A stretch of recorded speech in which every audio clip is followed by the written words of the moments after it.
जिन्दगी जिउनको लागि दिएका थिए भगवानले, हामीले सोचेरै बिताइदियौं। परिस्थितिले मानिसको स्वभाव बदलिने हो, नत्र मानिस त हिजो पनि उही थियो, आज पनि त्यही छ। सबैले विश्वास तोडे पनि आफूले आफैलाई विश्वास गर्नुहोस्, जिन्दगी त्यहीबाट फुल्छ। थाहा त मलाई पनि थियो मानिसहरू बदलिन्छन् भनेर, तर मैले तिमीलाई उनीहरूमा कहिल्यै गनिन। अघि बढ्नु छ भने बहिरो बन्नुहोस्, किनकि मानिसहरू त्यही कुरा बोल्नेछन् जुन कुराले तपाईँको मनोबल घटाउनेछ।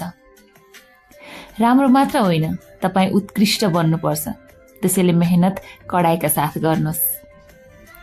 जब ठक्कर खाएर पनि गिर्नुहुन्न, तब सोच्नुहोस् कि भगवानले तपाईँको हात थामिरहनु भएको छ।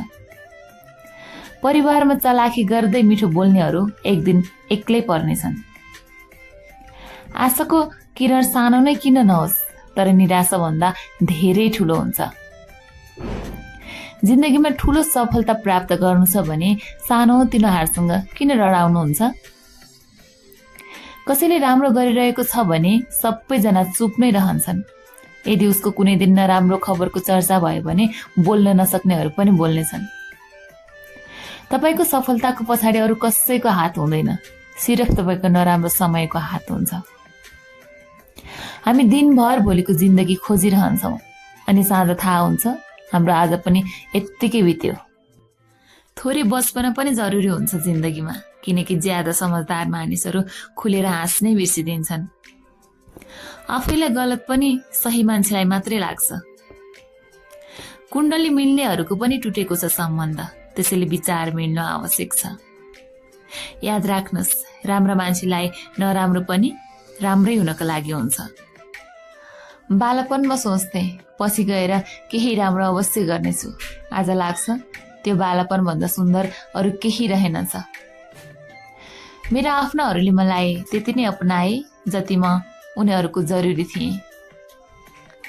आफ्नो राम्रो समय उसैलाई दिनुहोस् जो तपाईँको नराम्रो समयमा साथमै थियो। भगवान भन्दा ठुला बाआमा हुने गर्छन्, किनकि भगवानले सुख दुःख दुवै दिन्छन्, तर बाआमा सन्तानलाई सुख मात्रै दिन चाहन्छन्। दुनियाँको सबैभन्दा ठुलो दबाई जिम्मेवारी हो।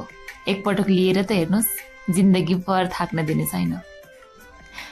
पैसाको समय चलिरहेको छ, आफ्नाहरू पनि मन देखेर होइन धन देखेर आउँछन्।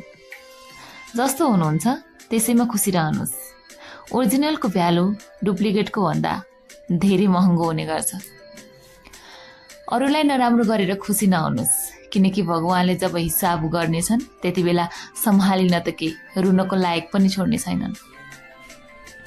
सपना ठुलो देख्नुहोस्, मेहनत त्यो भन्दा अझै कडा गर्नुहोस् र विश्वास राख्नुहोस्, दुनियाँ एक दिन अवश्य झुक्नेछ। भगवान पनि उसैको परीक्षा लिन्छन् जो परीक्षाको लायक हुन्छ। जब तपाईँ राम्रो हुँदा हुँदै पनि तपाईँसँग केही नराम्रो हुन्छ भने उसको जवाफ तपाईँ होइन, भगवान अनि समयले दिनेछ। तपाईँ बस बगिरहेको पानी जसरी बग्दै जानुहोस्, फोहोर कचेरा आफै किनारा लाग्नेछन्। कसैलाई पनि आफ्नो सहारा नबनाउनुहोस्, किनकि सहाराले तपाईँलाई कमजोर गराउँछ।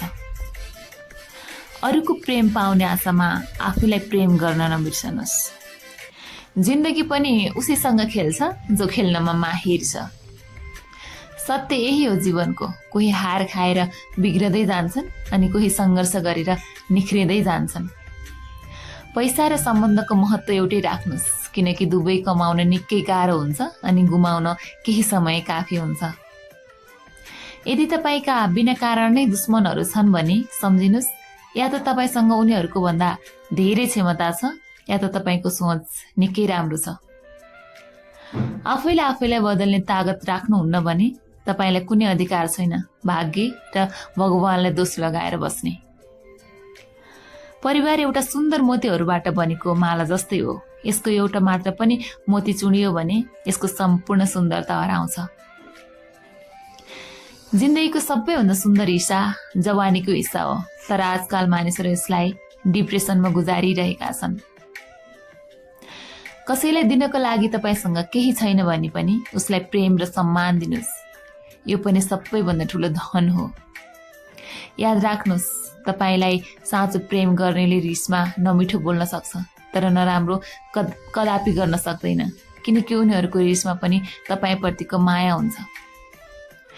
जीवनसाथी यस्तो चुन्नुहोस् जसले हौसला र हिम्मत दियोस्, न कि प्रेसर, स्ट्रेस र एन्जाइटी। भन्न त भन्छन् दुनियाँ पैसा बोल्छ भनेर, तर मैले पैसावालाहरूको घरमा एक आपसमा कोही नबोलेको देखेको छु। व्यक्तिको सबैभन्दा ठुलो दुश्मन उसको दिमाग हो।